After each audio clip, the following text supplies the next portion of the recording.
El énfasis del tercer viaje misionero de Pablo estuvo en la confirmación más que en la evangelización. Allí encontramos un nuevo personaje que se llamaba Apolo, que era muy preparado y que era oriundo de Alejandría. Apolo tenía 3 características que lo marcaban como alguien dirigido por Dios. Era de espíritu fervoroso, era un maestro que se esmeraba por presentar enseñanzas claras y era valiente. Priscila y Aquila lo encontraron y se dieron cuenta que había cosas que Apolo todavía necesitaba aprender. Pero la razón por la que Apolo era un buen maestro era porque era un buen alumno.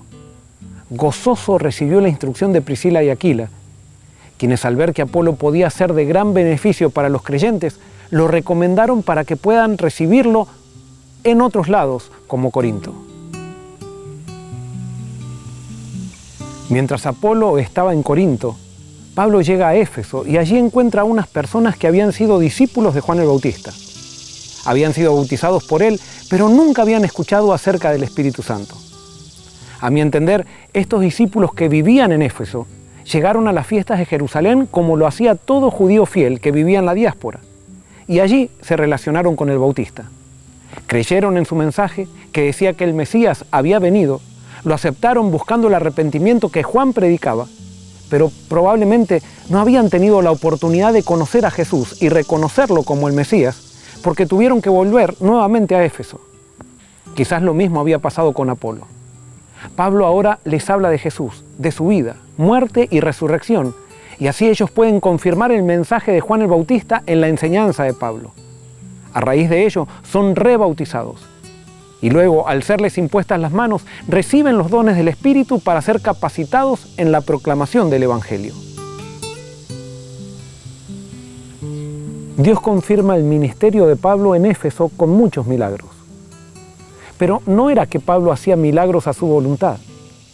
Simplemente los milagros eran la confirmación de Dios para el ministerio de Pablo. Dios concede esa manifestación de poder especial cuando lo exige el progreso de su causa o el honor de su nombre. Lo interesante es que los milagros que Dios hizo a través de Pablo se adaptan a las creencias de la gente del lugar que había estado acostumbrada a la magia y la superstición. La gente ponía los pañuelos o los lienzos que habían tocado el cuerpo de Pablo sobre los enfermos y estos se curaban. Aquí encontramos un principio muy importante de cómo Dios actúa en la misión. Dios se revela en la forma que la gente lo puede entender y aceptar. Dios no es rígido.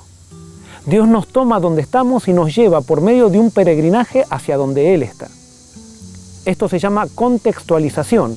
Y Pablo lo entendía muy bien al decir que él se hacía judío al judío y griego al griego, con tal de ganarlos para Cristo.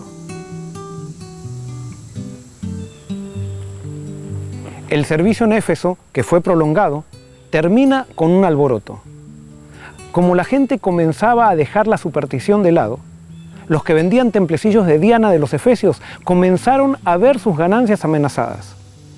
A ellos no les interesaba demasiado la diosa, sino que lo que les interesaba eran las ganancias que recibían a raíz de esa creencia. Por esa razón, Demetrio solivianta a la multitud apuntando a su espíritu supersticioso, diciendo que Pablo estaba en contra de la gran Diana. Lo que hizo Demetrio no es muy diferente de lo que pasa en todos los sistemas humanos y especialmente en los religiosos. Un movimiento religioso nace, crece y trasciende en el tiempo. Sin embargo, los descendientes de los que fueron sus pioneros no tienen el mismo espíritu de sus padres, pero al mismo tiempo heredan todo un sistema que de alguna manera les da prestigio y seguridad. Llega un momento que estas personas ya no creen en los mismos principios, ni tienen el mismo espíritu de aquellos que fundaron el movimiento.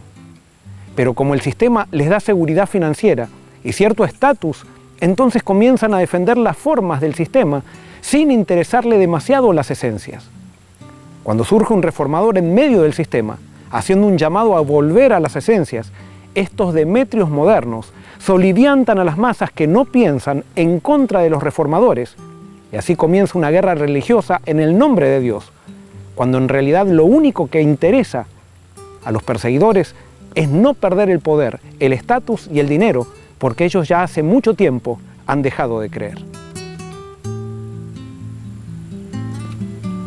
Pablo entonces deja Éfeso y continúa su viaje, que desde allí no sería fácil, ya que él se había propuesto ir a Jerusalén.